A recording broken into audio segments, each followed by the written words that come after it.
Hi, and a Happy New Year. I'm David Barnett, talking to you from West Hampstead Tube Station on a Saturday morning, just before 8 o'clock. I'm now going to get on the train. You might have seen me recently in the Sky Arts documentary, The Insatiable Ones, when I can be seen loyally, confidently and effectively fetching a cup of warming Horlicks, tea, or more likely liquid cocaine to the members of the band Suede during the filming of their promotional video for their 1996 top 3 smash, Trash, but as well as being a runner to the stars of moderately successful indie rock bands from the 90s, Blondes, I'm also a runner myself, with 151 parkruns to my name. Welcome to this week's very special episode of David Barnett's Great British Parkrun Journeys. In this episode, we'll be travelling to Crystal Palace in South London, a mere 12 miles away from my home in northwest London, but something of an arse to get to by public transport. We've travelled down on the Jubilee line. We now have to take a mainline train from London Bridge Station here to Crystal Palace itself.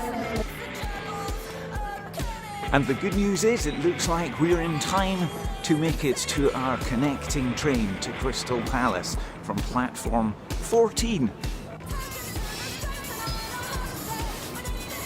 Absolutely baffling. Well, here we are, platform 14 at last. Only took us a few false starts to find the correct platform.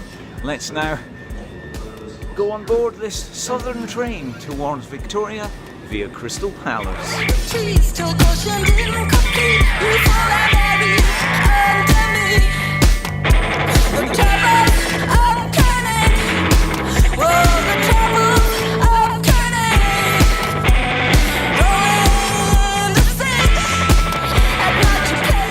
So as you can hear, we're shortly approaching Crystal Palace, but this area was in fact known as Sydenham until the middle of the 19th century, when of course the Crystal Palace itself was moved from Hyde Park at the end of the Great Exhibition from 1851 to Sydenham Hill in 1854. There it survived for almost a century until tragically it was burnt down in 1936, although at least that stopped the dastardly Luftwaffe from destroying it a few years later. So here we are, Crystal Palace Station, and it really is quite a grand construction built obviously for the arrival of people to the Crystal Palace in the 1850s. You can see it's quite a magnificent piece of architecture. Now behind me you can see the magnificent and famous Crystal Palace plastic dinosaurs, as name-checked in Brett Anderson's song To the Winter from one of his solo albums that no one bought. Now, the plastic dinosaurs are probably most famous for not actually being dinosaurs, some of them. They're all prehistoric animals of one kind or another, but not necessarily dinosaurs.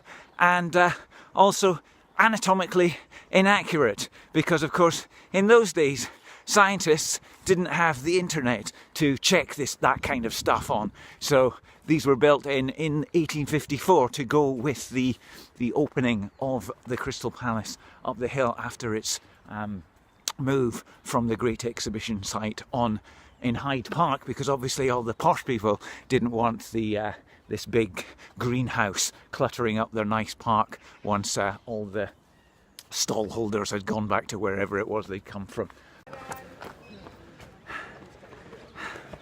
Hi, I'm David Barnett, talking to you from the finish line at Crystal Palace Parkrun in Crystal Palace. Crystal Palace Park in Crystal Palace. You can still see many of the amateur fun runners finishing quite a long way behind me there.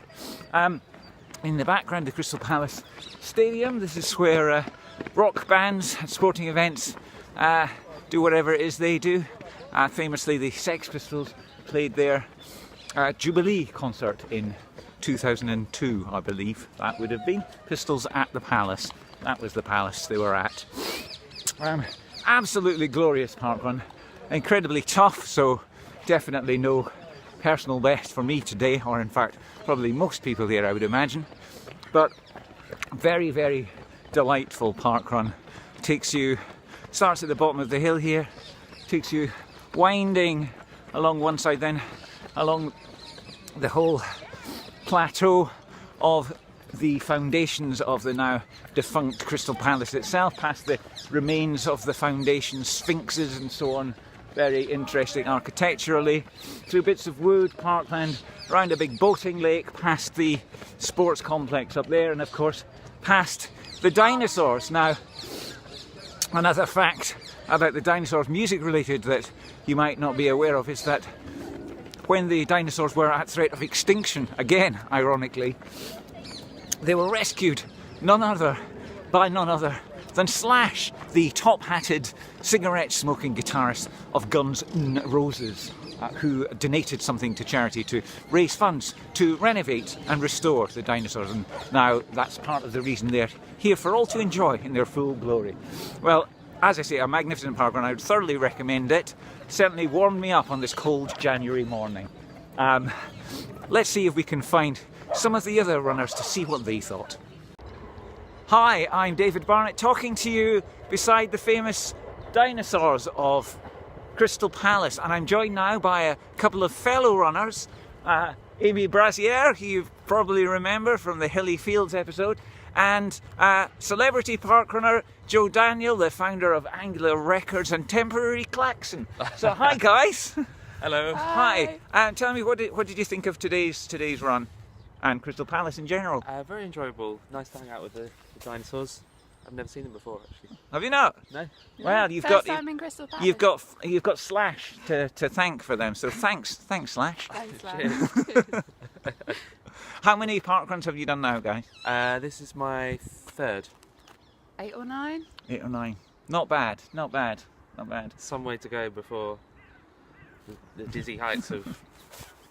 Dizzying, very dizzying. Well, we can't all be professional parkrunners like myself, but it's great that the amateurs are getting involved too. So thanks very much, guys. Until next week, bye bye.